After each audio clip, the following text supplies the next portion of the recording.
What's up, everybody? Thanks for tuning in to All in Our Heads. And again, we are asking if you listen to us on – it doesn't matter where you listen to us. We appreciate you listening, but what we need you to do is to just get an iTunes account and rate us, rank us, give us a rating, give us a comment. This way it puts us in – it brings us up on the iTunes charts, which are the only charts that matter when it comes to these podcasts. If we can get up in their charts, we get more airplay and more people become interested. Right, Mike.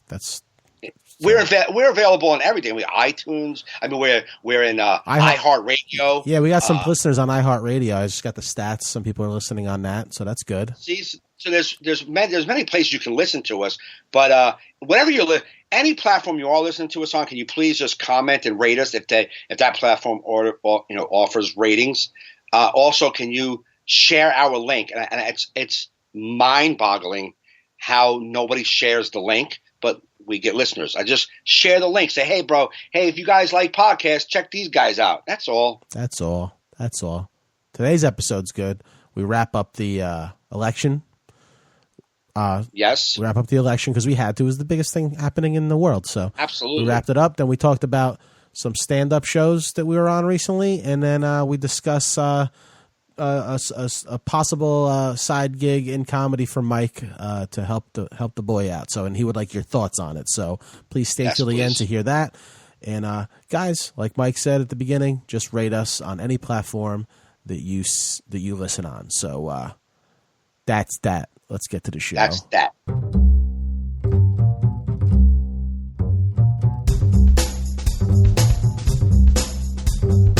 You're listening to All in Our Heads with Joe Fernandez and Mike Gaffney. Please enjoy the show.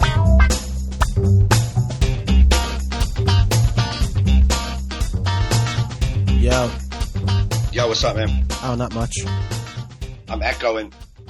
You're echoing? Hello? Yeah. I did echo. When I said, yo, what's up, man, it echoed, but now it's not. Now it's not? Okay. No. Okay. Everything sounds fine on your end? Everything sounds fine on my end. I got levels. We are back. Levels. We are back, man. We are back. And I know last episode I complained about our political talk, but it's I feel like I need to at least dedicate the beginning of this podcast to the election since it just passed. Yeah, that'd be nice. It's just you just got to wrap because something happened that never happened. Right. That never happened. That no one ever thought would happen. Right. And you being the resident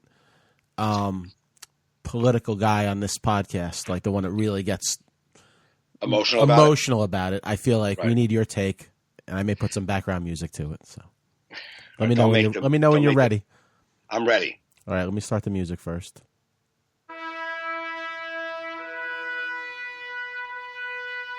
On Wednesday morning, November 9th, America woke up to a whole new world, a new way of thinking of things. Our skyline changed once again. Stop. I want you to rant over the music. I'm gonna rant. All right, can I take my earpiece out for a sec? Yeah. Because it's really throwing me off. Okay. Anyway. I can take the music just to the listeners. What? I can take the music away from you. Oh, you can? Yeah. Tell me if you hear it. Nope. Go ahead. Rant away. Okay. So, here's the thing. On a serious note, I know we have this music playing in the background, and when I woke, I try to stay off Facebook for a few days, and when I did see a lot of ha, your team lost, ha. It was like the World Series, and the Cubs fans were in it's like this wasn't baseball. You know what I'm saying? This was an actual thing that's going to affect a lot of lives for a many year to come. I know a lot of people don't think, it's just a figure. Okay, fine. So there was a lot of hate on Facebook about people whining and bitching. You lost, you got to get over it. And I just want to say to that group of people who keep saying to stop whining and bitching, the people who lost the election, their candidate didn't get elected, lost a lot of things that were important to them. And I'm only going to take one of those topics. Obamacare. And I know he's backpedaling a little bit. However, when anybody voted for Trump the day they were in that box, they thought he was going to do away with Obamacare. That was his promise. So if you're going to act like, well, see, he's not going to, you didn't give a fuck. When you hit that button, you didn't care if Obamacare was gone 1 second later. When you vote for Trump, that's what you got. You got a guy who was going to abolish and repeal Obamacare. And that was something that was very important to me. It's the first time me and my children ever had health care. I got a regular doctor. I'm on medication. I will not be able to afford it if I don't have Obamacare, period, bottom line. So when we lost, that emotion hit home, man. I'm thinking about my daughter's on medication. My son takes an ulcer medication. We can't afford that. So that's gone. If he repeals it, February 20th, it's gone. So that's why we were emotional. There's people who are gay and lesbian who feel like their rights are going to be done. That's why they were emotional. They're not mad because Trump won and they lost. This isn't a football game. Right. They're mad because things that were very important to them are in jeopardy of being gone. Yeah. You know, like but I also, and it's hard for me to, but I 1,000% support. If you voted for Trump because you want Obamacare gone, and you don't agree with abortion, and you don't agree with gay rights, then I respect your vote because you voted for your conscience or things that are true to you. Right, right. But if you just voted and you're like, I just fucking hated that cunt. Like, no, you retard. And that's the people that everyone's calling uneducated voters, the ones who really didn't know what was at stake. They just hit the Trump button. Yeah, well, the uneducated voters is what really. I mean, actually, that's not true. I listened to a lot of a lot of the aftermath, and it's amazing the people that did vote for Trump. Oh, I was just saying this. I was pulling my driveway. It's not all. It's not even most. But there's some that are ignorant. You have to, and I'm saying on Hillary's side, some people just didn't like Trump because they watch reality TV and they like the Real Housewives. They don't like Trump. So, you know what I mean? Like, I get it. I heard a different take on it. This is from Democratic people that were like saying, all right, he won. We can no longer tell people what a piece of shit he is. We tried that and we lost. So now we have to look at why the fuck we lost. Right, absolutely. You know what I mean? Why we lost. And then Michael Moore had an interesting point about Michigan, which was a huge Obama win, which didn't even come out for Romney. They say that people vote with their gut and what's in their personal life, and there's the jobs out there suck. Right. And like Obama promised them jobs that didn't come. And Trump said, well, he did that. He promised you everything, gave you nothing. What do you have to lose by trying me? If you go with her, it's the same as what he was doing. Nothing. Right. Then Michael Moore said, but that wasn't really what got them to go Trump. He takes it back to, remember when that water crisis happened in Michigan? Yeah.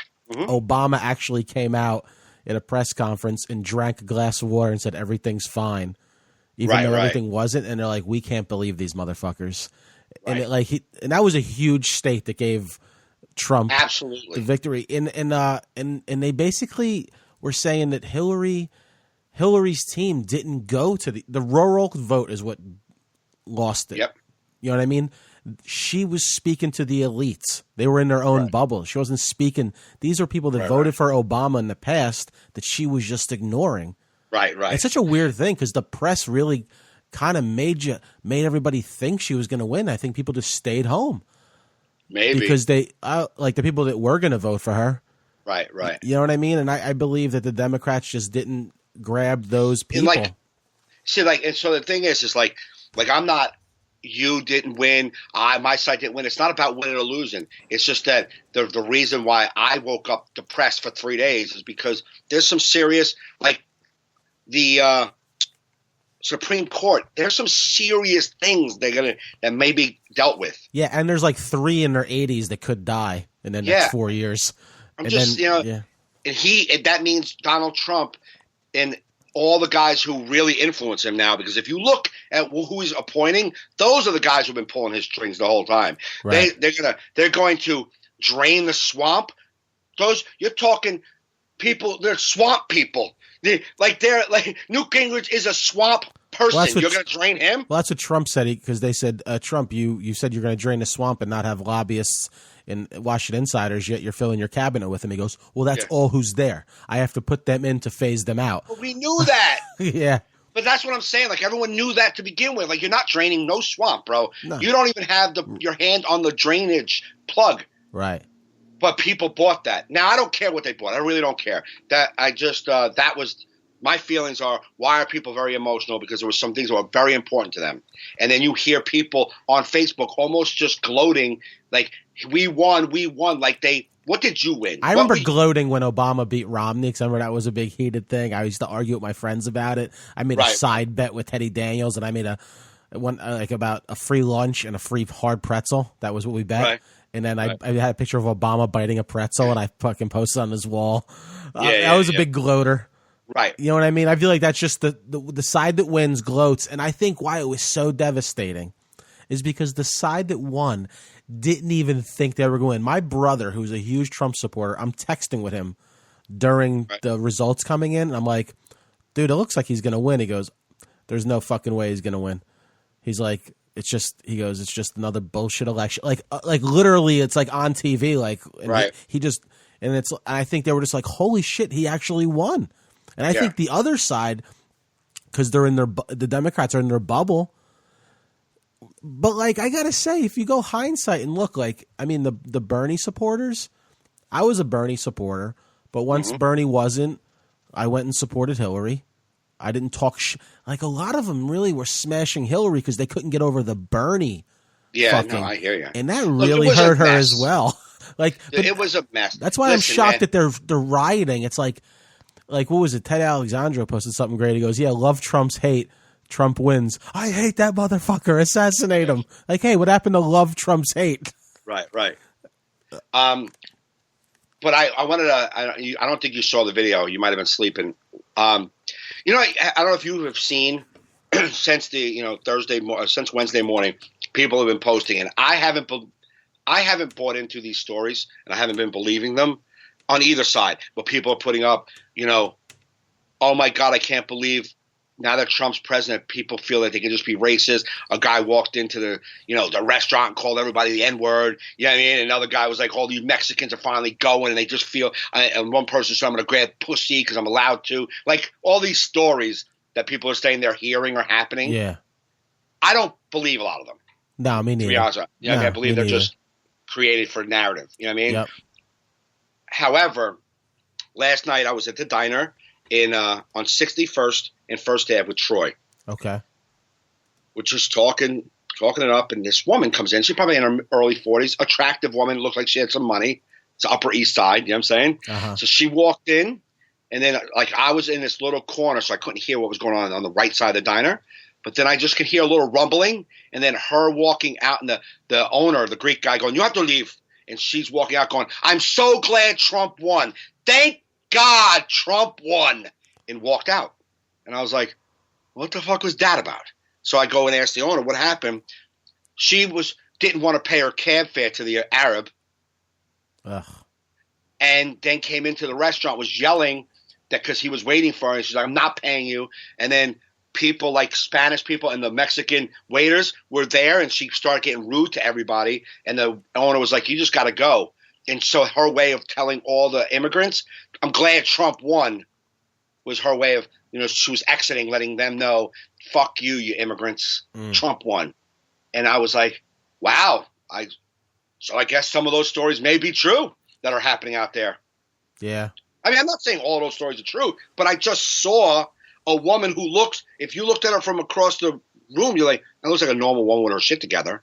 Yeah. And because she's angry, she doesn't want to pay her cab fare. It's like she doesn't want to pay her cab fare. She comes into a restaurant full of innocent people, starts berating them, and somehow this whole group is wrong and not her. Yeah. In her mind, this whole group is the problem. You're the problem. Like, no, lady, you walked into the world right here. We're all eating. Right. Well, it plays into that brilliant SNL sketch of the white people watching the election results with Dave Chappelle and Chris Rock. Did you see that? I didn't see it. Oh, no. It's brilliant. It's like, it shows like every hour as it's looking like he's going to win. Right, and right. Chappelle's like not phased by it, and then they're like, basically the gist of the white people are acting like they've like lost their right by this election, and Chappelle's like, it's no big deal. They're like, oh my God, this shows that there's racism in America. And Chris Rock and Chappelle are like, like, of course there is.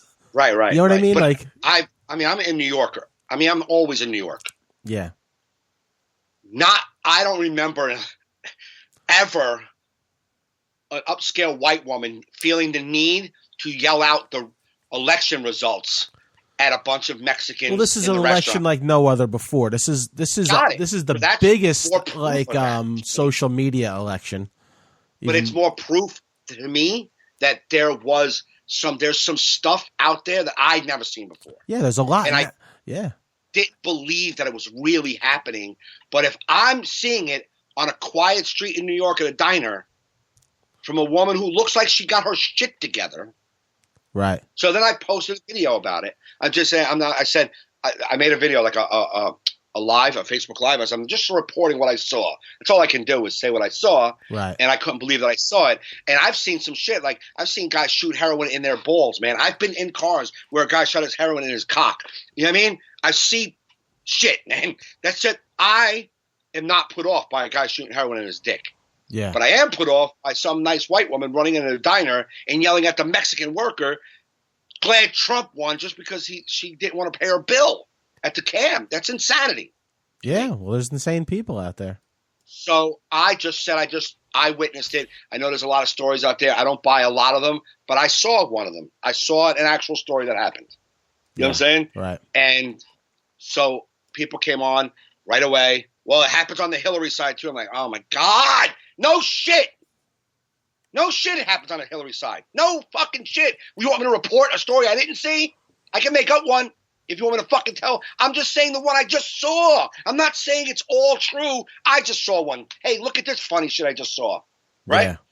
So a family member of mine, and I love her very much, comes on and she said, it's mind-boggling. She said, what if she's a Clinton supporter just trying to make Trump supporters look bad by like I can't with people. People are dumb. Like I'm like, you really seriously think that's what happened? This woman had enough wherewithal to go, you know what I'm going to do? I'm not going to pay my cabbie. I'm going to walk into a diner full of about 8 people. I'm going to yell, and I'm hoping the fat Mike, the comedian, puts a video out about it and spreads the word how crazy Trump fans are. No. Yeah. This woman felt those feelings. She just said what was on her mind. Yep. I just was taken aback that it came out of nowhere. And Troy is so angry about the election. I mean, I've never seen a man more angry than Troy. Yeah. Angry. And we're talking about it. He's so angry. And then I got him finally to calm down. I'm like, dude, you can't take it that. You can't be that angry about it. You got to let it go. We got to move forward, figure out what we can do to make like some things that are important to you, still important. You just got to, you know what I mean? Yeah. And he's like, yeah, I know. And then all of a sudden, this woman comes right next to us. She's like, thank God Trump won, and walks out. And I just look at him, and he's like, motherfucker! Like, I just got him down. Yeah. This crazy bitch push buttons. But I'm afraid this is going to be – wow, go ahead. I made another video, like a follow-up to that. Like, listen, man, I'm not trying to tell you that Hillary's people aren't doing it. I'm just telling you a story I saw, man. You guys got to let people feel these feelings, man. You just got to let us feel what we feel. You got to let Americans that don't agree with you say they don't agree with you. That's got to be still okay. A guy, you can't tell me, one guy came on my post, I thought you were going to Mexico. No, I never said I was going to Mexico, you piece of fucking shit. Never said I was leaving because my guy didn't win. I'm an American. I can't fucking – what, do we all got to walk the same way? That's called – I don't get what you want us. Well, no, the funny part was that, like, before the election, when everybody thought Hillary was going to win, I saw news stories where, like, I hope Trump supporters don't start, doing, like, riots and being crazy. I hope they just accept the outcome and we can move on.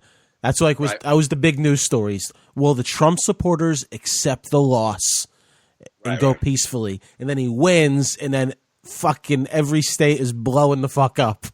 Yeah. The funny thing, I didn't post it because I don't want to be like, I still want to go back and forth with anybody politically. I'm like, none of these protests are happening in any state that she lost. So it wasn't like there's this disenfranchised people that didn't get heard. Michigan. In Michigan. It's not happening in Michigan and Florida and Pennsylvania. Yeah. I mean, maybe Philly. Happening where he won. What? It's happening in the states she won already. This goes to show you fucking lost fair and square. And I believe that unfortunately this could mean Democrats are going to have a hard time in the next few elections, because I mean, this is all based off knowledge that I've read and stuff. It's not like I come up with these thoughts, but like people, open my eyes to Democrats. They try to be too much to everybody, and they forget about people basically feel they're like, I want jobs and money to have a normal life. That's like the simplest thing they want. Right. And it's like the guys in all these rural counties in Michigan and Pennsylvania and Florida don't give a fuck if trans people can fucking share bathrooms. They want jobs. Right. And it's like, why are you fighting so much for that and not fighting for me? It's like Hillary Clinton actually went on and said, I'm getting rid of coal jobs. You'll get new jobs. And all these people are like, yeah, Obama said that and we're all out of work and there's no new jobs. Yeah, but I mean, it's like the guy who works at the VHS factory. Yeah, with the 8-track factory guy. You lost your – nobody listens to 8-track, man. What do you want from us? No. 8-tracks are no longer a thing. We got to move on. Right, but it's basically good. But it's about no. But the thing is, though, I agree. Coal is not good, but like Donald Trump said in the primary, he goes, "These guys don't know how to win. They're saying all the same shit is why they've lost every year." Right. So like Hillary didn't know how to win. All right, yes, coal is bad, but if you want to win to then do shit, you can't say that. You know what I mean? If you want to win to get shit done. Well, that to me is what Trump did. Trump told everybody what they wanted to hear so he can win. I get it. Do whatever you want to win. But you have to. But you have to. You know why you have to? Because American people let you get away with it. Right. Well, Bernie was saying the same thing. He was like, I want free this, free that, free this. People are like, fucking great. He would have never got none of that. If you allow them to just say whatever they want and buy it, knowing they're lying. Like, I don't care. Tell me what I need to hear. Well, he's not going to do it. Yeah, but I want to hear it. Okay. That's on us, man. Right. I don't want to be told. Right, but then you get somebody. But then Trump wins. That's what I'm saying. Like you can go by morals and like about morals. About I don't want to be lied to. So you're okay with being lied to? Well, yes. So I'm not, but it's not that I'm being lied to. It's just that don't have to be the issue. That don't have to be the issue. The campaign issue. Don't put that out there. We all know it. You talk about that once you're in. Why did she made that an issue? She made that an issue. That was stupid of her. Making it one of your platforms is dumb. One of your platforms is I'm going to remove jobs from Michigan, from Pennsylvania, like all these Ohio, all these battleground states. That's not a good platform. So now let's say you don't have that on your platform, right? And we're debating, and I go, "What do you feel about coal? What are you going to do for the coal miners who have no work?" It's a difficult situation. It's bad for the environment, but these people have livelihoods. We have to come up with a way to get them working in other fields, but it's not something that could be done right away. It's like there's ways of saying. No, but now. I know for a fact Hillary didn't go, well, and they're going to have to figure it out. No jobs for them. That's not what she said. She basically just said what you said. No, she didn't. She did not say that. We have to do away with we have to find another way for energy. So we're going to have to find another way. Right, but people don't believe that those jobs are going to come. Like you're a guy in your late 40s. Yeah, you're right. Early 50s. They want to rip away your job right before you hit retirement. So now you're going to struggle. And there's people making no money because these coal jobs are going away. I'm not saying I want to keep these coal jobs. I'm talking about why she lost. Now you can keep talking what the right thing to say is, but I'm talking why she lost. And And yeah, okay, let's keep saying that same shit and keep letting guys like Trump win just so we can be the better people. And that's what's wrong with the Democrats. That's what Bill Maher said. Stop being nice. Stop trying to be the better person. Fucking be a fucking. You need to win because now because you took the high road, you've lost. You're gonna lose the Supreme Court. You've lost the House, the Senate. They can do whatever they want, but you could say, but I was a straight shooter. No, I understand that. But I am not going to be able to go, I'll just put these blinders on and let them tell me whatever I want to hear. That's got to be the most retarded thing. Like if you're in a coal mine, if you're working in a coal mine and you know for a fact that there's no way that they're staying open, there's no way they're finding you jobs, but the guy's like, you know what, we're going to keep your jobs. If you're that dumb to think, well, we're going to keep the jobs, then you wouldn't be that dumb to believe there more jobs are coming. You're just dumb. Right. I don't want to be dumb. I don't want someone to tell me, hey, we're going to keep, you're going to have another kind of health care where it's even better. Oh, okay. Like he said, that's what Trump said. What do you have? What's your replacement? It's going to be better. Well, that's nice. What is it, you fucking moron? Yeah. I don't buy into there's great things. I want to know what the things are. Yeah. Well, you know what? I think it's just like I don't like whenever like racial stuff happens in America, like I'm not black, so I can't speak to the black experience. I can't speak to the rural poor experience. Like I live in a very good area where like I have so many options, literally. Right. You know what I mean? Like we can make money in this area. It's like I don't know. I feel like the Democrats just kind of ignored that sector, and that's why they lost. They dropped the ball, and they put the wrong candidate up. There's many things. The reason why they lost. There's so many things. Things. I mean, like I'm not a political guy. You're not a political guy. We have no idea the amount of fail that happened on their political front. Right.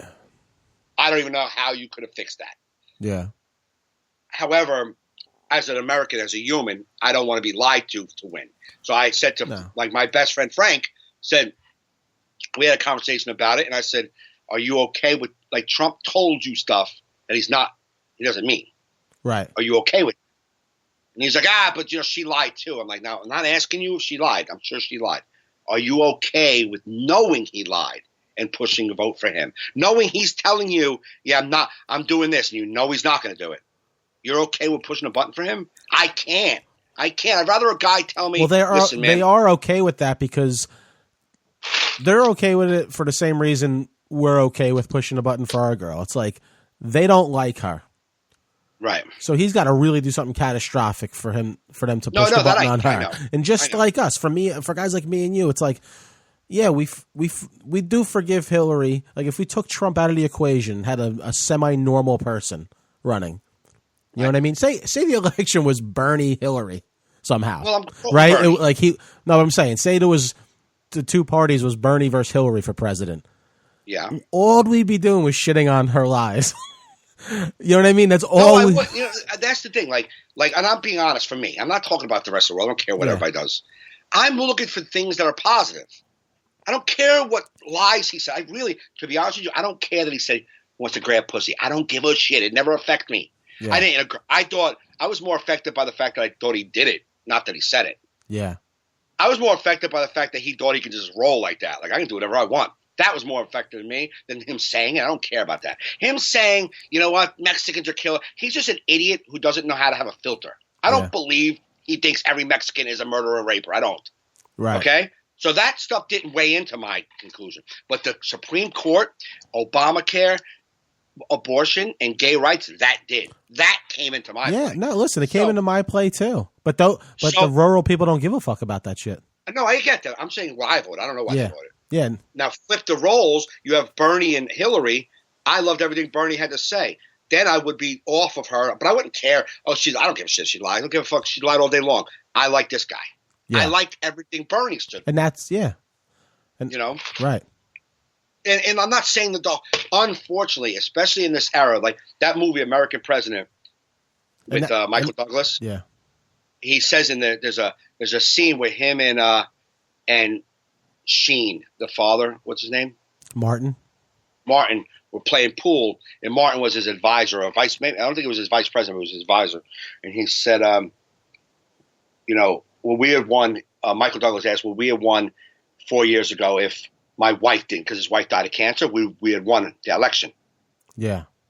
And he's like, I don't know. He's like, you said if it was TV around who was in the wheelchair? Roosevelt? Yes. Because he wouldn't be president. Because there's no way America would have voted for a man in a wheelchair. No. But because there was no television at that time, yeah, no one knew. That's why.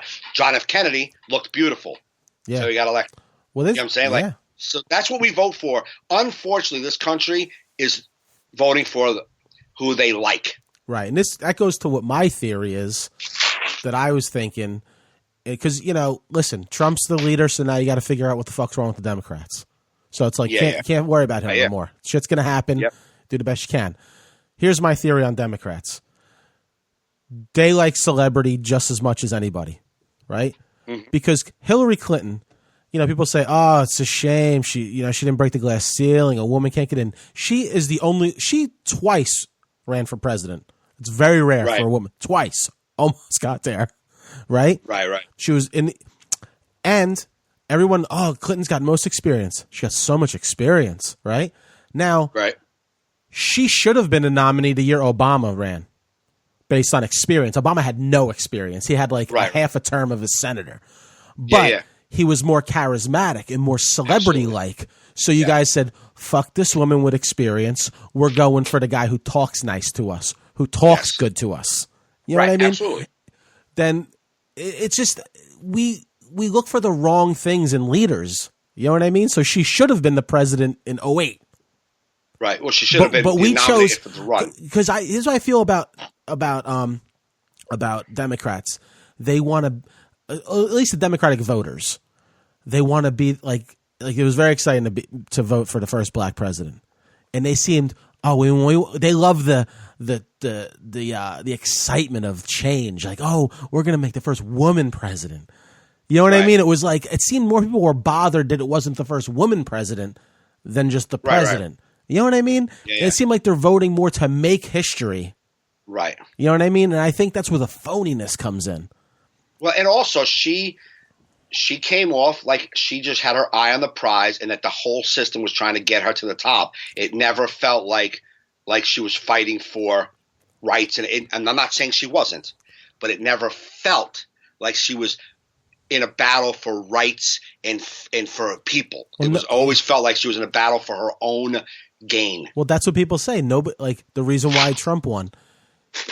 He has a crazy economic plan, but he had one. Nobody knows what Hillary's is. A guy said on the radio, I thought it was a good slogan. He was an old politician. He goes, if your message can't be put on a bumper sticker and be clear, you have the wrong message. So he said Trump was make America great again. It just speaks to people. Hers was I'm with her. Yeah. It's about her. And he goes, it's the bumper stickers said it all. Yeah. Make America great again. Even though it could be crazy, the stuff he says, it inspires people. Right. But I'm with her. It's like we want to make a woman president. Yeah, that's all it was. And that's the problem. Like, and you think about what you look at it like in whether it's true or not. You got a guy who is a multi-billionaire, doesn't really need to do anything. If you look at it. Yeah, he already said he's given up his salary as president. He's taken $1. No, but I'm just saying, he don't need this. But he's already celebrity. Also, people are loving that. Oh my God! Some girl posted. It made me nauseous. She posted all in caps. She's like, you know what? No matter what you say about him, I'm grateful and I'm full of love right now that he is not accepting $1. That's never going to be done again. First off, it was already done. Kennedy didn't take $1. Right. You know what I'm saying? Because he was the richest guy ever voted into office at that time. Uh-huh. You know, John F. Kennedy was the richest man ever elected to president. So he didn't take it. He donated his whole income to charity. Yeah. So it's happened before. You know I'm not saying that was like a thing. Other people are. Yeah, right. I'm saying other people are. But my point about him is he didn't need it. He doesn't need to do this job. So it does look like he's more of the guy for the people because, like, why else you get involved? You know what I'm saying? Right. You don't have to be involved. She has no choice but to be involved because if she doesn't have a job. So she has to be involved. Right. She has to get on top because that's where she's been trying to get for the past 30 years. And he's like, dude, I don't really know, man. I got television shows and shit, but I want to try this for the people. It looks like he's more for the people. Whether he's not is or not, well, it's yet to be seen. But he comes off more as a person for the people. She comes off more of a person for herself. Yeah. And that to regular America, if they don't look past any of that and they don't get into policies, they're just going to vote on that. He wins all the time. He was the change candidate, and the change candidate usually wins. Rarely do people get that, like if whatever party had the office for 2 straight terms, rarely does that same party get that 3rd term. It happened last time. It happened was George Bush's father. Then he lost the second time. The next time, people like change because I think the reality is presidents can't do much, right? And change happens slow, and then after 8 years, you're like, well, I'm gonna try this new person because I didn't get what I wanted in these past 8 years, right? Because you can't even count the first 4 years because he's got to start running again in 2 years. Yeah, right. Which is the most ridiculous part of the president. It should be just you win 1 6-year term and then you're done. Done. You got 6 years to do what you want. You're not running again. Right. That's instead of this whole shit happening again. Right. You know what I mean? I mean, now my hopes for Trump. Because you got to, like you said, you got to try and be as positive as you can. You got to, it's like me and Kerry said, we voted for Hillary. Like we have family members like my Aunt Kathy, who's just losing her fucking shit. My mother-in-law just can't, losing her shit. But I'm like, well, you know what, man? Honestly, I have a lot in my life to worry about. No president ever deposited cash in my bank account. So, I'm just going to and a lot of people think like you. You know what I mean? A lot of people think like you. You're not alone. Yeah, I got to go on. I got to go on with my life. 50% of the people who voted think like that. Yeah, well, it's healthy because what am I going to do? I'm going to sit around all day being angry? Absolutely. So I'm saying, here's my hopes. Whether it's reality, I don't know. It's just this hope that Trump said what he had to say to get elected. Because he knows, for me to infiltrate this, what he did was remarkable. He beat out 16 people in a party that wasn't even supporting him. Hillary's party was supporting her, and she lost. Right. He had to fight the Republicans and the Democrats, and won, which is amazing. So you have to give him credit for pulling off the greatest heist in American history. Right. No, he definitely. Yeah. So here's my hopes, because up until this point, he's been a lifelong Democrat. You know what I mean? Is that he said what he had to get elected. Now he's in office. Part of me believes that there's going to be a coup in the Republican Party because he's not going to go by their wishes. Right. He goes by what he feels in the moment is right. He's already flipped on 2 things with Obamacare, which is nice. So it's making me think, yes, he's a psycho, but I think maybe he said a lot of that to rile voters because he knows if he did a straight up nice campaign, those racists weren't going to come out of the fucking woodshed. Right. To vote for him, But now he's got it, and maybe he will be good. Maybe he will. Yeah. I mean, maybe he'll be, because everyone, no matter who was ever in, the Republicans, Democrats, like, you need someone kind of in the middle, man. These fucking people are always beholden to special interests. They don't gotta. Maybe this is the guy. He's rich. He's not beholden. He's not looking for a gig after this. Right. He doesn't want to be. He already can make money after this. He's already been making money speaking. He accepted no corporate money to run, so he's got nobody saying, "Hey, well, I gave you this money. You better do this shit, or your career's over." Right. It's kind of like what everybody wanted, just with the wrong guy. Right. You know what I mean? It's kind of like, we always wanted this guy who wasn't beholden to special interests and who kind of was in the middle. Right. Now we got to give him a chance to see if he's in the middle. I believe he had to say what he had to say to get elected. Now, do I think he's gonna be good? No, but I hope he is. I said, was it on Fox News or one of those things that I said, this is, last year and a half ago, that Trump was, I believe, a Trojan horse. He comes in on their party, I'm totally, dude, got you, man. Totally got what you want. Definitely. All about that. Yeah, fuck abortion. All of that stuff. And then when I got elected, fuck off. This is what we're doing. You know what I'm saying? I felt like he was always that. Right. So he say what, and people think that he's not this smart. I don't appreciate when people discard him being smart enough to pull it off. He's very smart. Because he pulled off what a huge party couldn't pull off. I believe everything he said was calculated. I believe everything he said. Do I believe that sometimes he just speaks out his ass and says things that are, like, in the moment wrong? Yeah, because he doesn't have a filter in life. Right. That I believe. He's a fucking dummy when it comes to speaking in public. He's not gracious and, like, professional like Obama. He just says shit like an idiot. Yeah. That I understand. But if you don't believe that he knew how to prod and poke the fucking racist, American out there with a little bit of racism, just a little bit. Yeah. To get them excited. You don't think he was able to do that? Smart enough to do that? Yeah. So I believe he was smart enough to do some of those things. What the reason was for, I have no idea.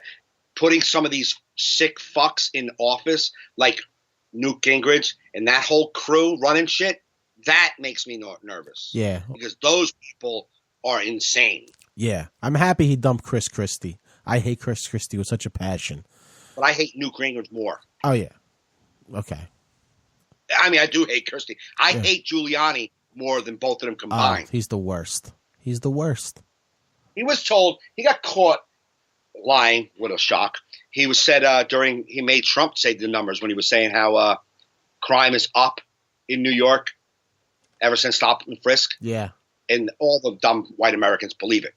Because they were told by Trump and Giuliani, the god of 9/11, that crime is up since they stop and frisk. Truth is, crime is down 42% since they stopped stop and frisk. Now, a reporter confronted Giuliani at like one of the rallies, and he was like, I didn't say in New York, I said all over. And okay, let's make believe you did, but you didn't. Let's make believe you did say crime was up all over. That also is false. Crime is down all over. Right. But it was fear-mongering. And I said this, I don't know if I told you, like I told Frank, I'm like, if someone ran into your house right now, someone came into your house and goes, bro, there's a fire in your house, dial 911, call the fire department. You might just call the fire department because someone came in and told you. Yeah. Right? The fire department comes and goes, there's no fire here. I wouldn't be mad at you for dialing 911. I'd be mad at the guy who told you it was a fire. Right. Trump and that whole crew told America there was a serious fire, but there is no fire. Yeah. And they bought it, and they all dialed 911 on Election Day. They all bought it. They bought that we're losing jobs, but we're gaining jobs. That our unemployment is insane. We're down to 4%. Crime is crazy. We're down in crime. Mexicans are killing. They have about 11% of the crime in the whole country. Right. You know what I'm saying? We got to build walls because the Muslims and everybody are coming over to hurt us. Most violent crimes, 64% of violent crimes are committed by white people. Can I tell you this great stat though? Is your point finished or not? No, I'm just saying. If you're told to believe something and you think we're in dire need for help, I can't be mad at the person who called for help if they've been fed that we're dying. Oh no, yeah. Listen, there's always the change candidate and the person that's coming in saying that this people suck. It's always better, you know what I mean? Like when you're the people trying to get in, because you could say a lot of shit to speak to people. I read this because it was talking about deportation. They're like, Trump's going to deport 2.5 million. Obama, what'd he do? He's deported more than the previous 20 presidents. Exactly. He's deported over 3 million. Right. How, and those numbers ever come out on either side? No, but what I'm saying is, though, it's shocking to me that people are shitting on Trump for wanting to deport people when Obama's been the highest, deporting more people than 20 presidential administrations. Yeah. Like, Obama's done exactly what Trump wants. Trump just wants to continue doing more. The only contingency that Obama had was that if there was children in the family, you don't. Right. He didn't want to deport children. But all the illegals that are gone are illegal criminals. But that's what Trump said. He said criminals. But he did. He said all the illegals that are coming over are criminals. Oh, They're yeah, not all criminals. Right, yeah. You know what I'm saying? They're not all criminals. He went with the fear angle. You know what I mean? Right. He went with and I'm not. But like what I like. You have to. Yeah. I mean, I get you have to do that, and I don't blame the guy who bought in that the house is on fire, but I would I would hope that my fellow Americans would not just run to call 911 before even looking to see if there's any smoke. Like, are you even going to look? Nah, I know. You know what I'm saying? Like, that's what bothers me the most. People who voted without any knowledge of why they were voting. But they say the majority of Americans, is what it was said repeatedly on the news this past week, majority of Americans vote with their gut, vote with their wallet. They don't, like a lot of, especially poor people in these rural, they don't give a fuck about these social issues. They're like, what about my jobs? What about my family? It's as simple as that. You know what I mean? Right. And it's like if you're sitting there poor and the previous administration who said they were going to help you didn't, you'd be like, well, I'm just going to go try this guy. This one hasn't in 8 years. Exactly. So like, that's why I voted for the one, because the administration did help me. So I voted because I wanted to continue the help. Sure. I mean, the black vote didn't come out for her. The women, vote, a lot of it didn't. Really didn't. Because listen, it's Spanish so true. I told Kerry that. I go, listen, my whole life since I'm a child, nobody hates women more than other women. Yep. They just don't. They don't support each other. Not like dudes. Who is it? Like what was it on Bill Maher? I think he said it. If you're at a party and a dude walks in, all the guys like, hey, what's up? And then a girl. No, if a dude walks in, no one even notices. Nobody notices. When a woman walks in, everybody's like, oh, what is she wearing? Who is that? Exactly. Yes. It's so true, though. It's so very true. I mean, she was a shit candidate. Shit candidate. No, good. I think ultimately a good person, and I think ultimately she would have been a great president. So I voted for her. But a shit candidate that couldn't win, and you got to blame the Democratic Party for pushing a shit candidate. But that being said, if you really think about it, she got trounced by rural white voters. And I'm not saying everybody that voted for Trump's a racist, but a lot of them come from that. I don't think a socialist Jewish old man would have done much better. Yeah, right. Because if they hate anything like they hate, like if they like, not only are they racist, but a lot of people don't like Jewish people either. Right. You know what I mean?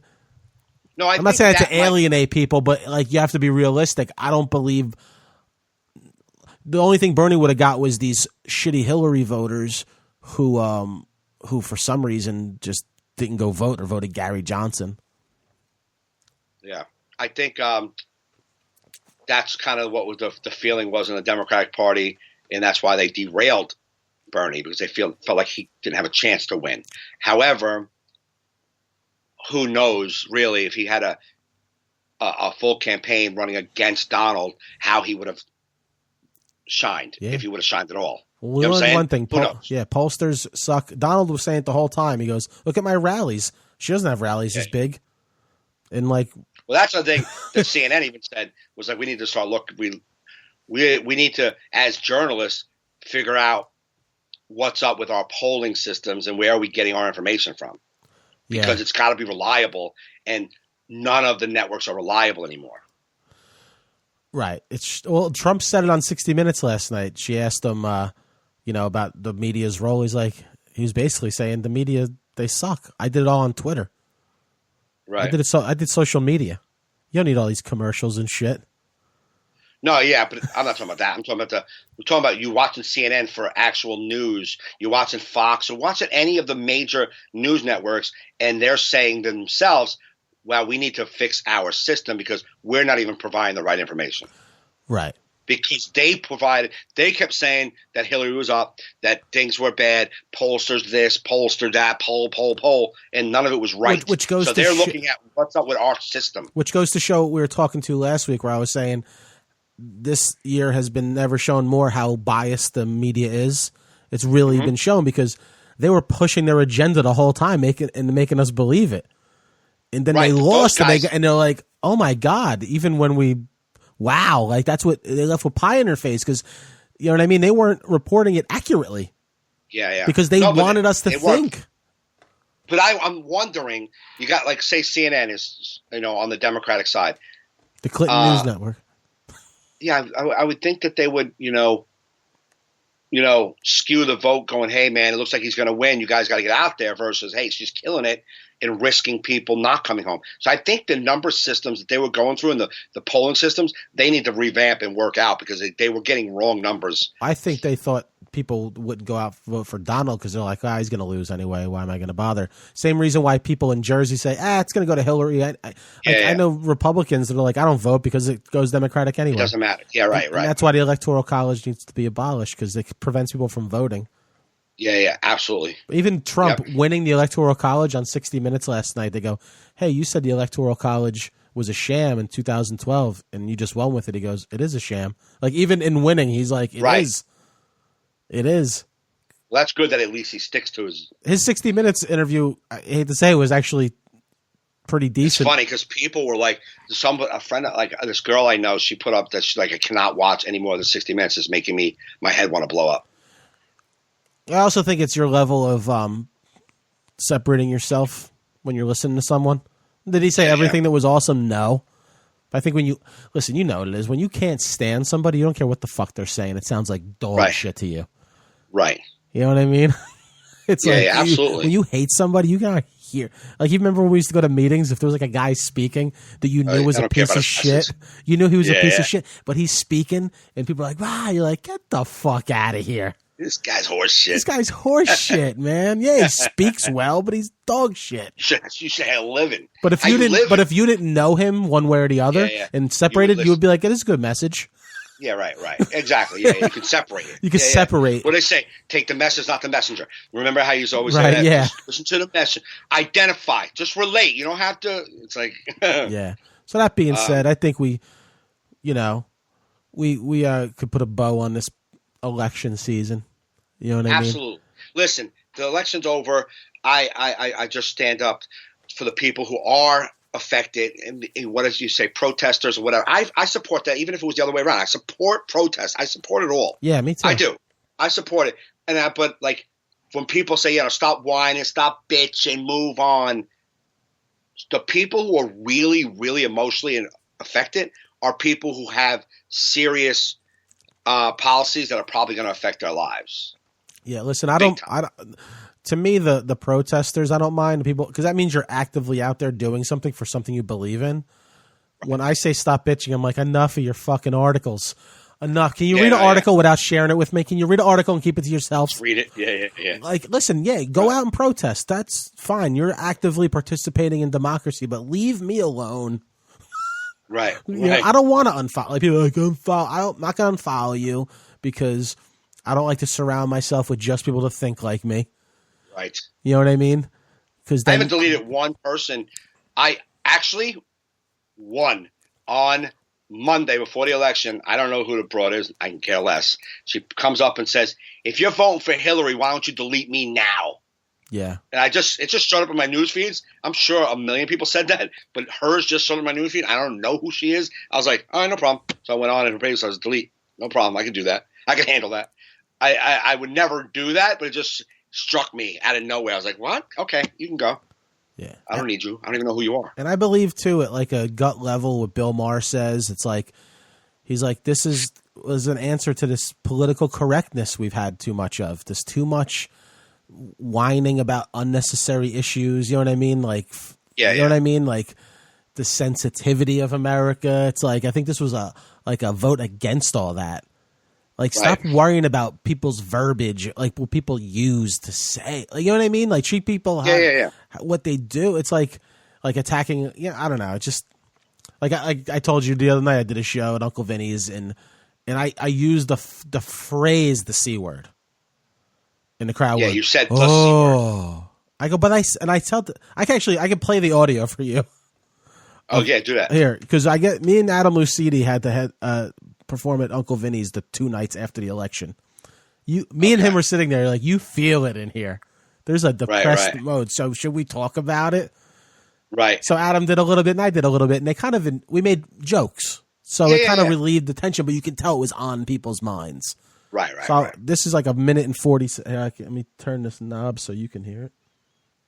Oh, you're playing it right now? I'll play it right now. That way I don't have to edit it in later. I don't feel like fucking working a lot. Okay. All right, so this is Yeah, I'll play it up until the fucking C word.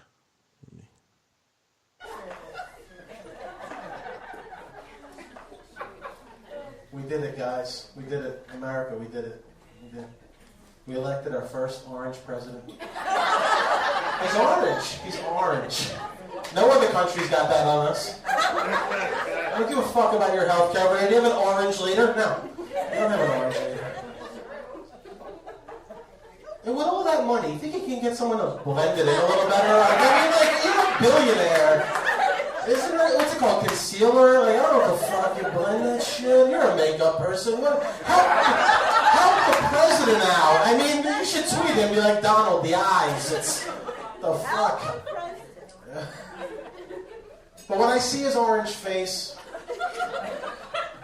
I'm like, do you think his dick is orange? That's like, I just picture it like a big orange one with like bedazzling jewels, like a big T, right? I know, that's what comedians think of while there's an important election going on. You're like, I know everyone's world is falling apart, but I'm wondering if the president has an orange penis. We'll be okay. We may have the first president to use the C word. That's all I'm hoping for at a press conference. I said C word. I didn't say... Children. That's what I meant. Children. Boo. That is a C word if you've been around them. That is children. Isn't that disgusting that they... she said the C. We're on a good roll. God. We're on a good roll. I'm doing this off the top of my head. Right. You know what I mean? I'm like, this is good stuff right here. Fucking orange president. And I go, he'll be the first one to use the C word. Oh. I even said another person is going to use the C word. Right. It wasn't like this person did. It wasn't like I'm sitting there like, look at this C word over there. Yeah. But I think it's that level of like it's like that shit people are sick of. John Fish did a joke. You want to hear this? Yeah. John Fish just put up a Facebook joke. It's funny. He said, considering how little he seemingly knows about politics, can we just tell Donald Trump he's president for 4 months?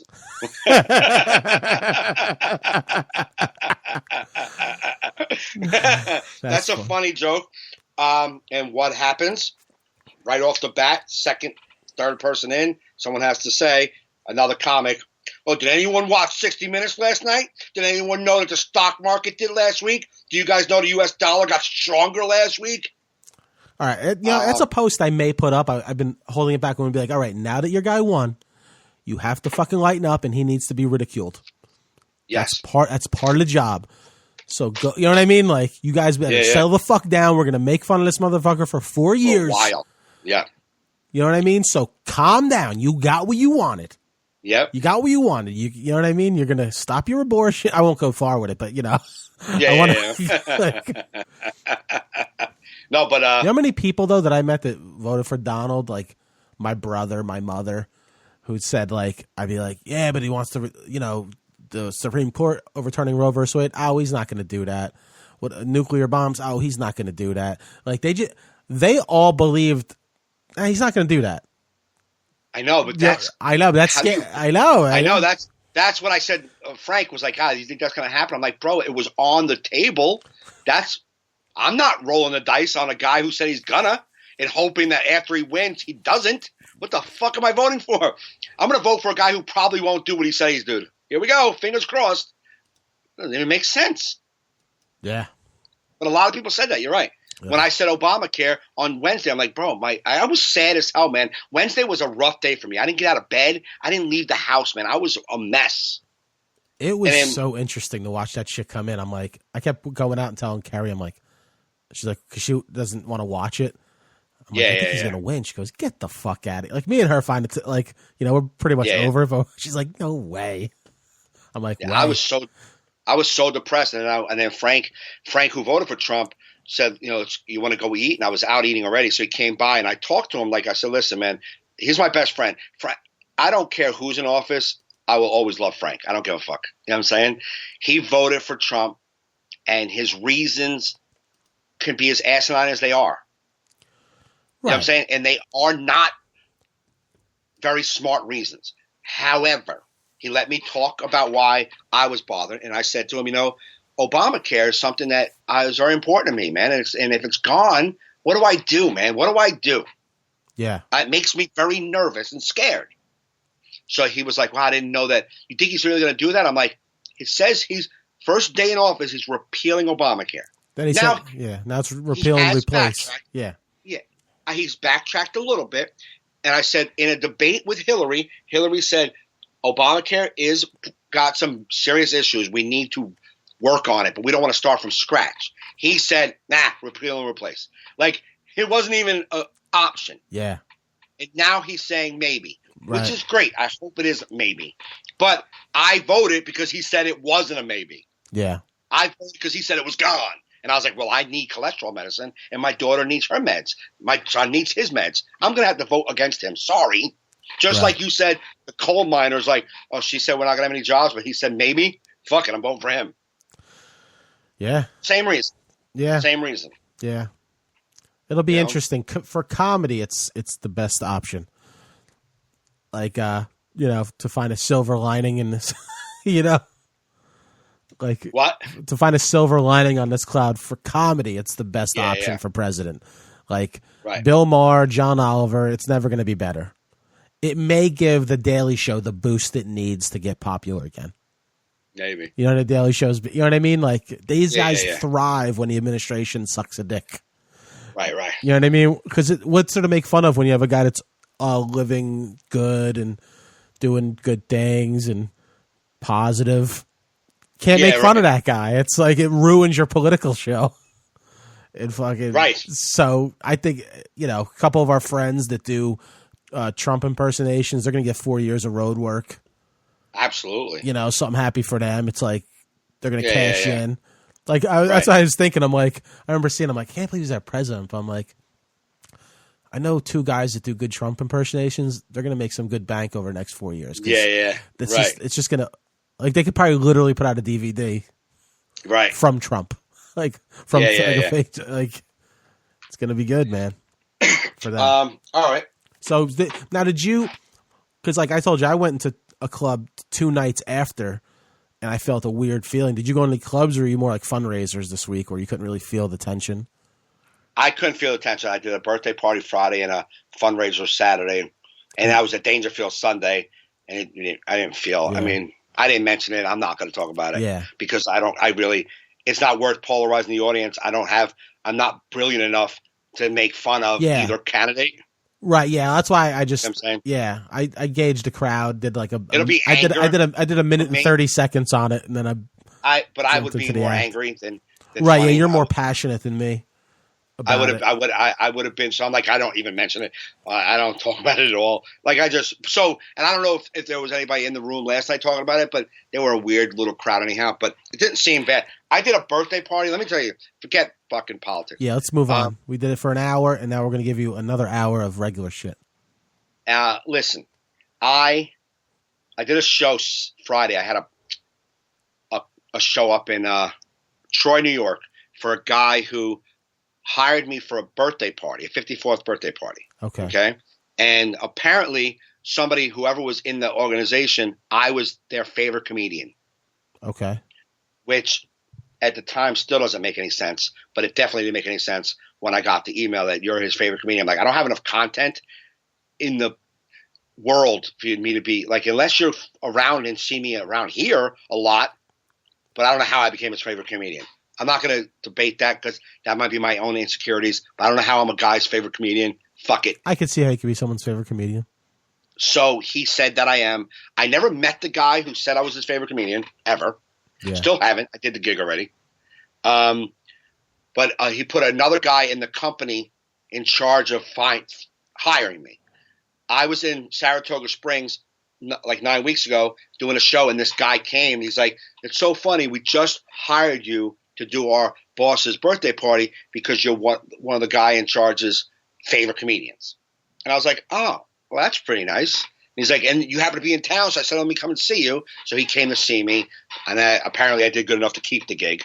So I went up there Friday night. Now, it was this big 54th birthday party. The theme was Studio 54. Okay. So he sends me an email about his boss, all this stuff about his boss and, the guy, the birthday boy. And he said, give me a call. So now I'm uncomfortable. I'm nervous because, one, I think I'm not anyone's favorite comedian. I think they got the wrong name. Okay. And I got to go up there. Actually, you go up there like, this isn't Steve Gaffney, the magician comic. Like, exactly.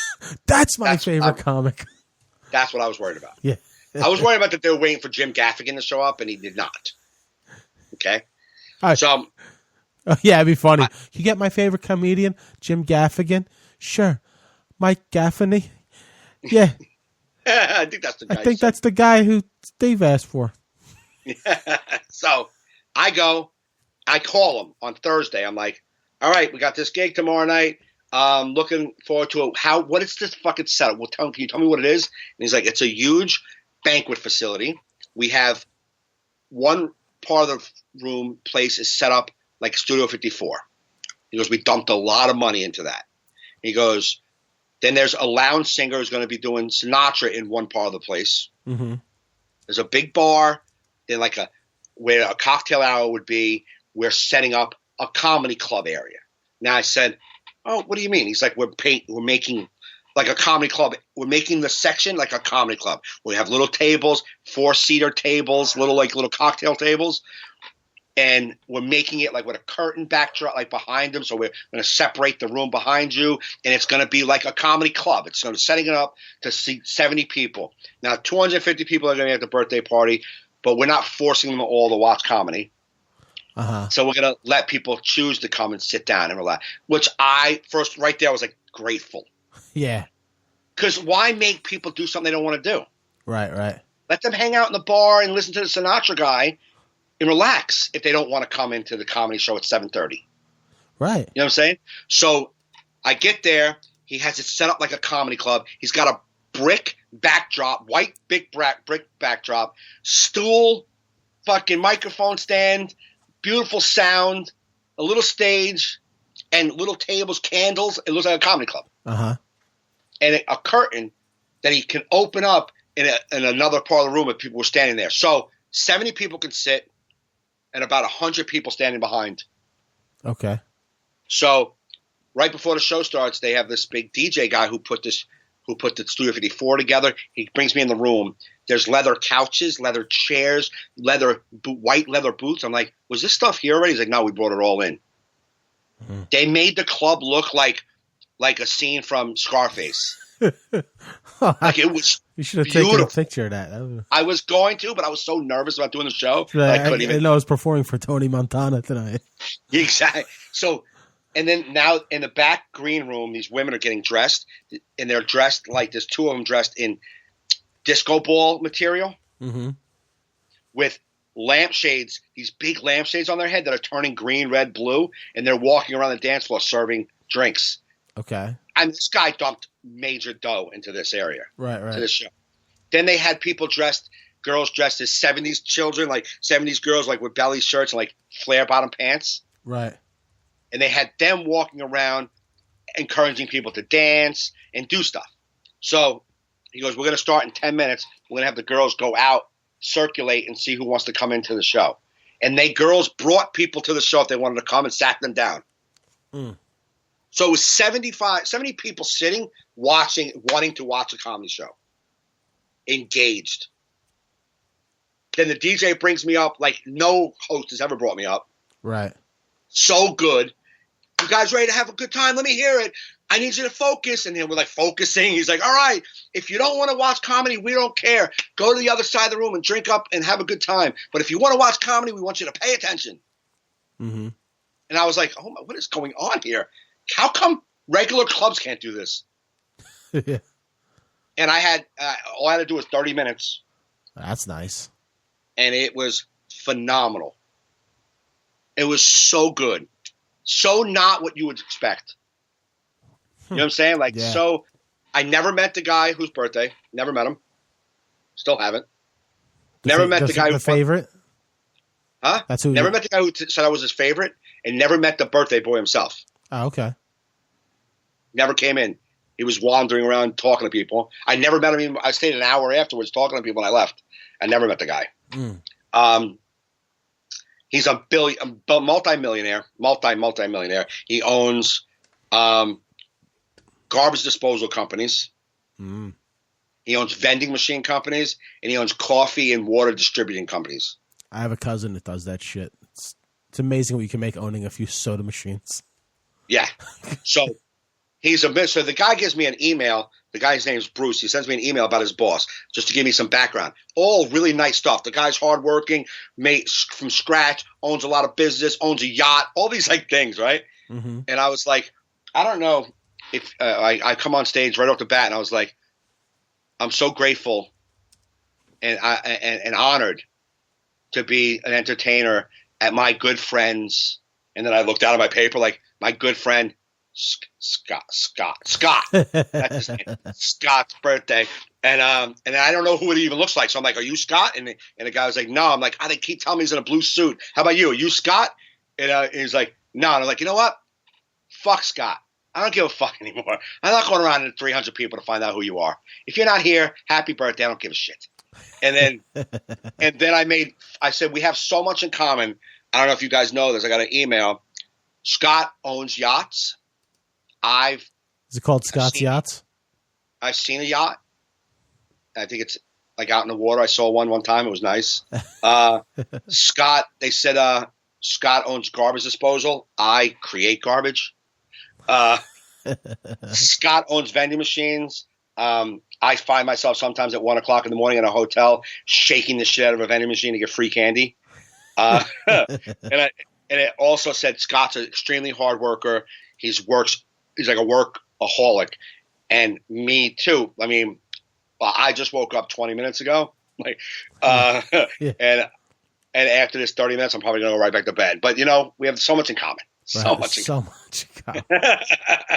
And that they were on board right off the bat, and I said do 30 minutes, great food, fucking hors d'oeuvre. It was freaking awesome. Not like good food. It's one of those gigs that if you're told what you're doing, right. Like, I don't know. By myself, I got to go out. This is cold. Oh, God. Birthday party, 54, Studio 54. Oh, God. This is not going to be good. Not going to be good. Yeah. It was good. But it was too bad you didn't get some audio from that. That would have been good with the whole Scott. You guys start bringing your good mic around, because I've been told by multiple people that listen to this that they love when we add show clips, and the phones just don't record well enough. Quality for the show. You got to bring that, or get one like me that's not as bulky. A Zoom, it's like a small one.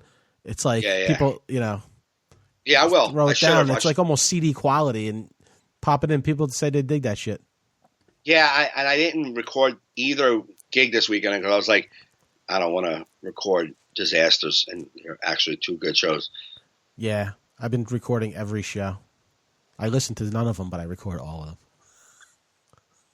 I recorded Dangerfields last night. I record when I know for a fact I'm going to be working new stuff. Well, yeah, I've started recording all because, especially at Uncle Vinny's, because I start saying shit I never even thought I was going to say because I'm so comfortable there.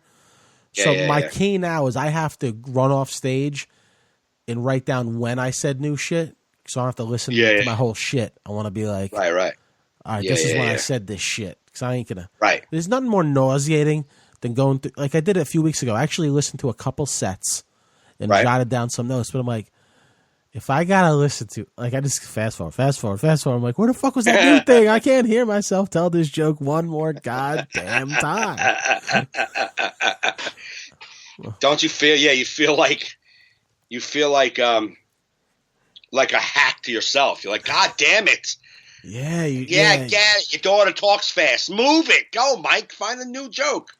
Yeah. Ugh. It's excruciating. That's where the work is. Yeah. That's where the work is. Tough. I do. I listen. I record every time. It's just this last one, like this birthday party was a little ruckusy on Friday, so I'm like, I'm not going to get anything out of this. Right. So I'm not going to record. And then Saturday was this Catholic, Episcopalian church. You got to be really clean. And I wasn't going to really work anything new, and but I do wish I recorded it because I was at a pace that I can't remember doing comedy the way I did it that night. Right. I did it so calmly. I don't know, man. It's just I was so like, you know how they say like a baseball player says the game slows down, they can see the stitching on the ball. Right. I'm at 99 miles an hour, but they can still see the stitching. Yeah. That's how I felt on stage. I felt like I could see the stitches. I could see it all. I'm like, wow, right there. I see what you just did right there. Like I saw the whole thing. That's ultimate comfortability. Yeah, and I just wish I would have audioed that. Yeah. Start audioing it all. So what's that? I audioed all of it, but I did not. Who's the guy that said it? That Jay Moore thing. Buddy Hackett. When Buddy Hackett talked to him when he was a new comic, and he talked about your monitor on stage. He goes to Jay Moore, "What's your monitor?" And he's like, "What the fuck are you talking about?" He goes, "Everything you're thinking of other than the show." Right. He's like, when you're new, your monitor's at 100. You're worried about everything. Yeah, right. You're not even in yourself. You're just worried about, and as you go on, your monitor lessens. Right. And, Jay's like, I guess, he goes, I don't know. He's, what's your monitor at? He goes, 1. He's like, 1, what's the one thing? He's like, I got to know where the fire exits are.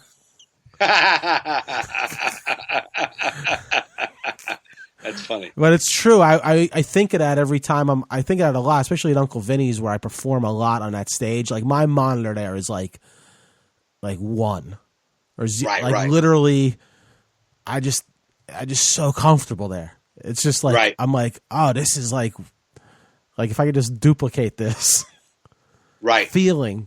I've been trying to do that. It's like a weird thing I've been doing. Like when I'm at other places, even when I was at that storytelling show, I never performed at that place, and I'm about to do something I don't do. But I'm like, I said that to myself before I went up. I'm like, just act like you're at the club, man. Just act like you're there. Right. Like, feel that. Right. Like, it's amazing because I used to talk myself into shit feelings, and I've learned in the past year, I can actually talk myself into a good feeling. Yeah. Like, if you have the ability to shit on yourself. Right. You do have the ability so hard. I know. to tell yourself you deserve to be here. And those are the things harder to believe. It's like, you don't deserve to believe it. I know I don't. It's harder to say you deserve to be here. No, I don't. Like I don't deserve to be here. I suck. You're right. Because even then, but I feel like when I go into that, even when I'm in a situation that you were in, but what did turn out like shit, like where you look at everything and you're like, yeah. When it does turn out like shit, you're like, of course this is shit. Right. I know it's not me. This is garbage. This is a garbage fucking situation. But definitely we need more audio from Mike Gaffney. I put enough on here, and if the fans need Gaffney in the moment audio because that's the best Gaffney. I think. I mean, I'm not saying that to shit on your material. I do like your material, but there's a level to you that people don't get on your CD. I know. This in the moment, like coming up with something. It's the you that's in the diner. Right. Dude. I told that to Ritu because Ritu was like, you don't promote your CD at all. And I was like, I don't enjoy it. I'm not proud of it. Right. And she's like, why though? That show was good. I'm like, that show was great. That show that's on that CD was so much fun that night. But I don't feel it captures what happened that night. No, because I could tell even just because I've performed it for so many years that like you knew it was a CD night and you were a little tighter than you normally would be. Right. You know what I mean? Yeah, you weren't as loose. Where the average person wouldn't pick up on that. I feel like the ultimate CD for you is like you're like you have a recorder like my Zoom plugged into the board at like all your shows, and then you catch a brilliant night where it's just I didn't plan out this set list. It's like that. Like I always say, like Patrice O'Neill's Mr. P. That was recorded one night at the DC Improv that wasn't recorded for release. Right. And it just feels like an organic. I've just created a relationship with this specific crowd. Right. You know what I mean? He has that one track called Tolu, which is based off the guy's name was Tolu when he asked him his name. And he went off on this whole thing. which never would have been if he set up like, this is my CD recording night. Yeah, and these are the bits I want to do. In the crowd. And that's why I find that to be, I think, one of the best stand-up CDs I've heard ever, because of the naturalness of it. You're just like, this is what stand-up is. Right. No, you're 100% right. You know? But I do think that's true for the stand-up element. And I think the other thing is of the branding, of the giving yourself a brand and who like a sense of who Mike Gaffney is. It needed to be more structured. And I feel that I failed on both fronts, because I took away the quickness of me being in the moment, and I made this like fucking this like this is the brand, but I didn't even there was no continuity. Halfway through, I went to a different angle. Yeah, and I just feel like the last part of my CD, like the Blind Bike, the Braille, killed. Dude, it kills. If you listen to my CD, the first part was good. It did all good. But the last 15 minutes with Blind Bike and Deaf Child playing in the streets and Assworm, those jokes murdered. Yeah. Compared to the jokes about my kids and my daughter and my son. They did well. Right. But that was more a story of life. These were more like jokes.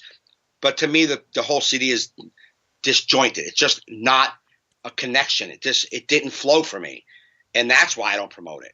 Yeah, I like the jokes on there. Some good jokes got a lot of good laughs. You'll get a laugh when you listen to it. But for the most part, I'm not thrilled with the product. It didn't give me a brand, and it didn't tell people what they can expect to see when they come to a whole event. But people do love the CD, and I think that's also in your head a part of who we are.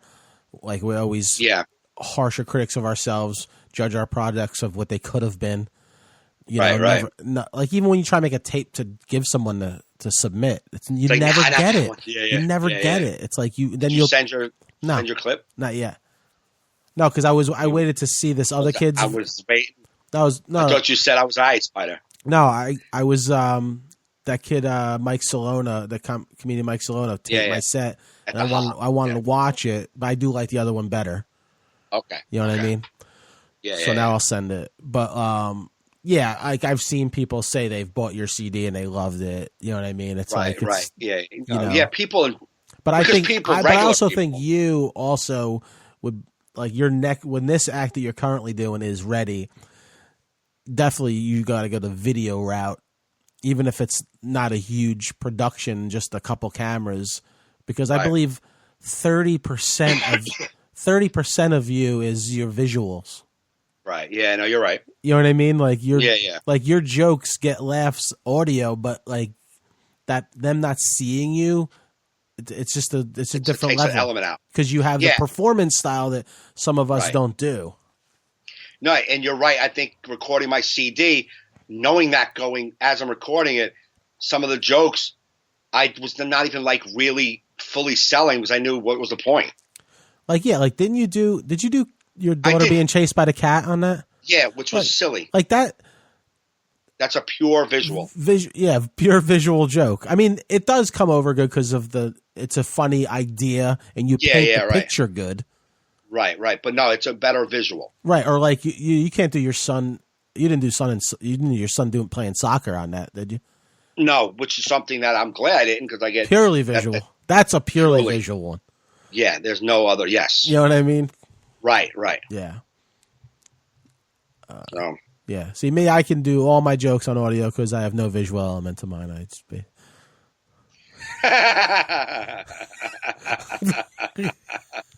Because really, I do a couple things with my hands to show things, but other than that, I'll be like, if this, not missing out much. Like if I want to show you the height of something, I kind of do that.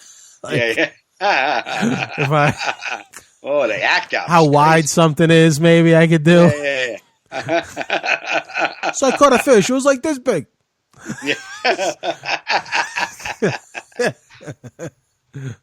Hey, let me ask you, maybe some of your listeners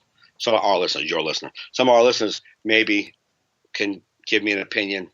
Talking to a fellow friend, comedian, about maybe doing like a comedy class, but like I would say more it's a comedy class, I guess, in general. But my strong point would be more helping people develop their jokes that they have. Okay. As a class to offer to not only to help people, because I love helping comics. I do love talking to comics, but also to help me make money. You know what I mean? A little bit of money. The only reason that it always holds me back is because, well, there's two reasons. One, my self-esteem says I have nothing to offer. Okay. I am overcoming that because I know I do. You know why I know I do? Because Jim Brewer, I wrote 3 jokes for Jim Brewer for his special. You know what I mean? That's how I know that I have the chops. You know what I'm saying? I've helped Sebastian write jokes.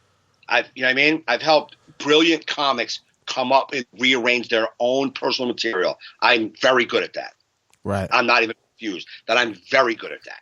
So that's a talent that I believe I do have, and I believe it brings something to comics. I offer something that they are not going to get a lot of other places. I believe that in my heart. Right. So I'm overcoming the self-esteem thing. The thing that holds me back is I always thought that it was taking advantage of comics, and I don't ever want to take advantage of anybody. Right. You know what I mean? Mm-hmm. So what would you think if I sat down with my friend, maybe try to develop a little, curriculum, a little thing, I was just thinking like a 3-week course, 2 hours a night for 3 weeks. It's 6 hours. Yeah. Maybe help people write their jokes, help them figure out how to write jokes, how to work out on stage, how to be comfortable, how to talk to comedy clubs, how to send emails, how to be professional, those kind of things. Not how to be a comedian. I'm not doing that. I'm not a magician. I can't make someone a comedian. Right. I don't want to offer that either. I don't want to offer anything. I just want to say, if you have some material and you want help rearranging it, writing, adding tags, learning how to tell the story better, I'm your guy because I can help you do that. Yeah. Yeah. What's your feeling on it? I mean, I definitely feel that, you whatever is in your head, you have nothing to offer. That's not true. Right. Just from past seeing people that did comedy classes, I fear that it doesn't look good. Exactly. To clubs and Booker, you know what I mean? It looks 100%. You know what I mean? I don't want you to get I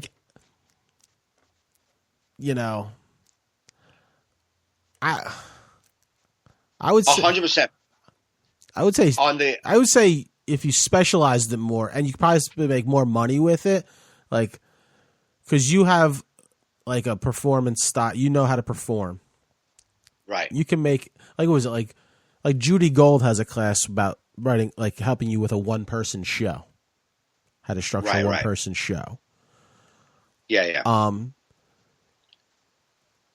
You can maybe see, I think if you're I'm going to help comics with their jokes, it's very narrow, and you're going to probably get, just a few open micers to come hang with you. And you'll probably sell one class, and then I wouldn't take open micers. And then I don't want you to get the reputation that I've seen other people. I'm not saying you will, but I don't want to see you do that. Or make it more like a corporate thing. Are you uncomfortable speaking in front of people? Are you uncomfortable giving presentations at your job? Hire a professional comedian to teach you how to craft something. No, absolutely. That would be another angle that I wanted, another element of the class I wanted to do. Incorporate and teach how to speak in front of people, teach how to give a training class with a little humor, learn how to tell you how to structure a training session. I could do all that. However, with regards to, I know what you mean, you look bad. It does. But there's a couple of comics out there that have done it that I look positively upon. They're people, and they're doing it for good reasons. Like Jessica Kirsten. Yeah. Cares about people, right? And then you got like a guy like Chrome who does it for the Comedy Cellar, and they don't do it because they don't ever sell the illusion that you're going to get into the Comedy Cellar, which I appreciate. Right. You know what I'm saying? You're not taking Rick Chrome's class and going to be a stand-up comic at the Comedy Cellar. Right. He just teaches them how to do, some writing and brings them and does it at the place. I think if I do love anybody who knows me knows I can sit with any comic, new or old, and talk all night about comedy. Yeah. And I love helping new people talk about comedy. I do. Me too. I love nothing more than help. That's why sometimes when I hang out these mics, I see a comic that I really like his stuff. I chat with him about his shit. So I would love to. That element is what would motivate me. Also, the financial end would help me be able to do my career and still help people at the same time. It's like a drug counselor. A drug counselor is like, I'm a recovering drug addict. I help new drug addicts stay clean, but I want to get paid to do it. You know what I'm saying? Right. Well, this is what I would say. You asked me what I thought, and I think you have a lot, and that was my only fear, because I don't want you to ruin your reputation. But I would say, you're friends with Jessica Kirsten. Ask her, see what she thinks. Okay. Maybe Rick Chrome. Ask him. Joe Matarese did one at one point. I don't know if you're on if you talk with him at all. But I'm saying Dustin Chafin, he was like the comic whisperer or something. Like he does whatever. Right. I guess ask them their feelings, like people that actually do it. I would say Jessica, she would be honest with you. Yes. You know what I mean? Jessica's been doing it since I started comedy. Yeah. She used to bringer shows. I mean, she still does, I think, produce shows. But but Jessica's talent and Jessica's good heart overcame any negativity you would think about her at the beginning. Like, she's running a bringer show, she's taking advantage. And then you start to know her, you start to see what she's about, and you're like, no, she's subsidizing an income because making a living doing comedy only isn't easy. Well, I think that's where you will avoid the bad reputation thing that I'm afraid of, because you have a good reputation. Right. In the comedy community. You're not a shyster. You're not like a person that does schmarmy shit. You don't have a reputation of fucking people over or being like some weird, insecure. You know what I mean? Like you're like, everybody likes you. So I don't think people would be like, who the fuck's Gaffney? Fucking, you know what I mean? Yeah. I don't think that would be the case. I think some people I think some people that got shit on in the past, it was like they would charge like an insane amount of money. Right. And like they're like, how the fuck could you justify? Right. You know what I mean? What I'm thinking about doing, this is just something I thought about last night, is if I got the class would be small, 6 people tops, right? 6 people tops, and I would like to do 3 2-hour sessions, and in those 3 2-hour sessions every week we go to a show, we do a spot somewhere. We all have.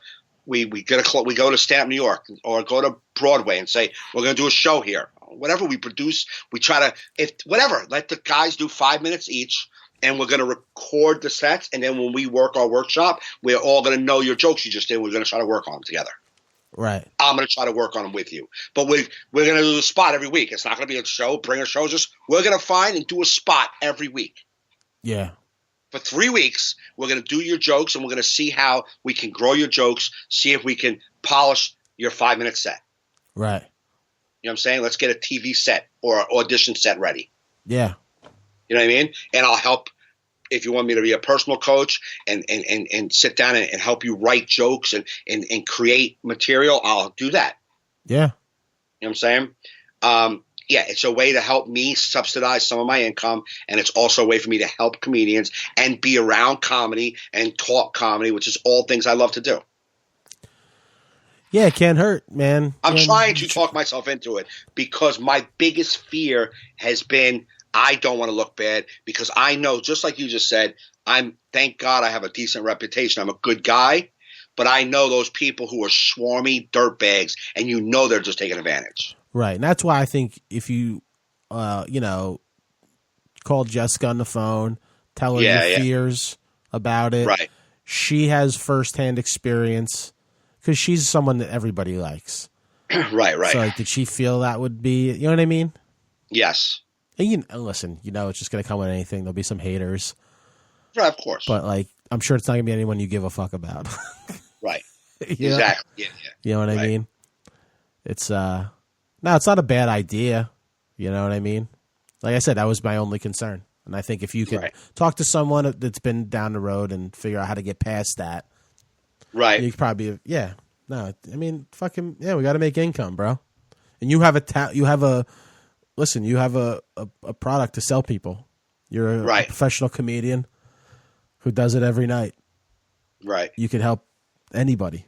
You know what I mean? And I was taking this acting class, and my coach Joanna Beckson, she does she acts, she does auditions, she's always going on auditions, she's does things, but she believes in the Meisner technique and loves teaching. She teaches camera audition classes. She's not always, that's how she makes a living, but she also is in the game, right? Yeah. And I watch her, and she's passionate about the technique, and I'm like, she's like in a little like studio, like she's in it's almost like an actor school, but she got like a little classroom, and she brings our 8 guy. We meet there, every week. And I was like, I could do something like that, find a space, right?